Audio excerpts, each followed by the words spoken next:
नमस्कार मंडळी, स्वागत आहे तुमचं एका नवीन व्हिडिओमध्ये।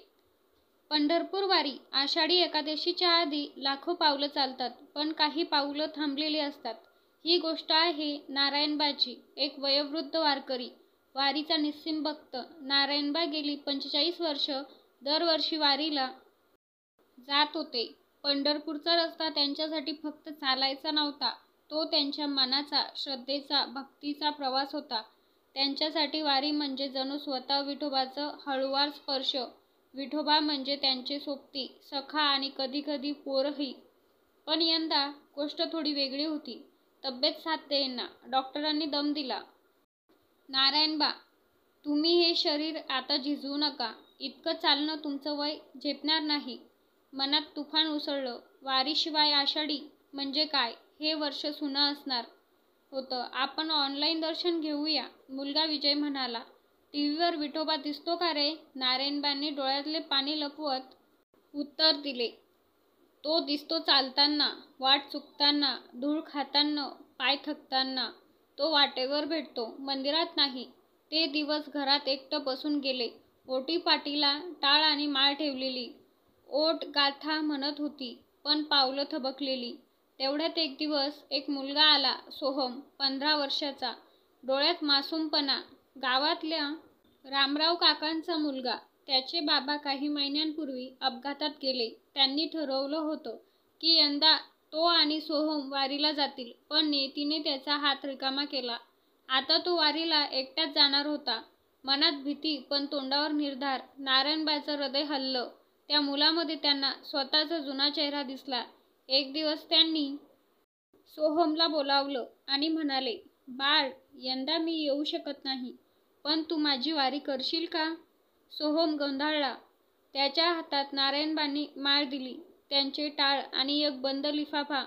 हे पत्र विठोबाच्या पायाशी ठेव। त्याला सांग, नारायणबा यंदा येऊ शकले नाहीत, पण त्यांचं मन चालत आलंय। वारी निघाली। टाळ, मृदुंग, अभंग आणि व्रत श्रद्धा। सोहम चालत होता, पण वाटेत प्रत्येक दिवशी त्याने पत्र वाचलं। नारायणबांनी लिहिलेलं होतं, विठोबा, हे माझं शेवटचं वर्ष असेल कदाचित। शरीर थकलंय, पण माझा जीव तुझ्यावर तितकाच जीवाभावाचा आहे। या लेकराच्या पावलातून मी येतो आहे, त्याच्या श्वासामध्ये माझा नामस्मरण आहे, त्याच्या थकलेल्या पावलांमध्ये माझं समाधान आहे। सोहम जणू वाहक बनला एका भक्तीच्या गूढ प्रवाहाचा। कधी तो थकला, कधी पाय सुजले, कधी पावसानं अडवलं, पण नारायणबाचं पत्र, त्याचे शब्द त्याला चालवत राहिले। वाटेवर जेव्हा सोहम रडला, तेव्हा त्याला नारायणबाच्या गाथेची आठवण झाली। आता वैकुंठाचा दरवाजा उघडलं, ज्ञानोबा तुकाराम साथ देती। वारीच्या शेवटच्या दिवशी तो पंढरपुरात पोहोचला। मंदिरासमोर उभा राहिला। धावून आत जावं असं वाटलं, पण तो शांत उभा राहिला। डोळ्यात पाणी, हातात ते पत्र ठेवताना म्हणाला, विठोबाच्या चरणी झुकला। आणि नारायणबाचं पत्र आहे, त्यांनी पाठवलंय, तू वाचशील ना?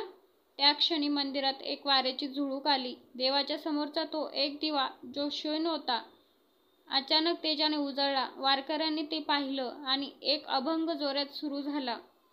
माझा मेळा पंढरीच्या राना, विठोबाच्या चरणा। घरी परतल्यावर सोहम पुन्हा नारायणबाच्या दारात उभा। त्यांनी त्याला पाहिलं आणि हळूच पायाशी ओटी टाकली। माझ्या विठोबांची भेट झाली रे बाळा, तुझ्या पावलातून चालत मी त्यांच्यापर्यंत पोहोचलो। दोघांच्याही डोळ्यात पाणी होतं, पण ते अश्रू हतबलतेचे नव्हते, ते होते भक्तीचे, पूर्णतेचे। टाळ वाजले। सोहम आणि नारायणबा एकत्र म्हणू लागले, ज्ञानदेव माऊली तुकाराम, पंढरीनाथ महाराज की जय। मंडळी, ही कथा फक्त वारीबद्दल नाही, तर श्रद्धेच्या उत्तराधिकाराबद्दल आहे। शरीर थकू शकतं, पण भक्तीचं वारच पण पुढे चालतं, कधी टाळांमध्ये, कधी गाथेंमध्ये, कधी एखाद्या पोराच्या पावलातून। मंडळी, व्हिडिओ आवडला असल्यास चॅनलला लाईक, शेअर, सबस्क्राईब नक्की करा। धन्यवाद।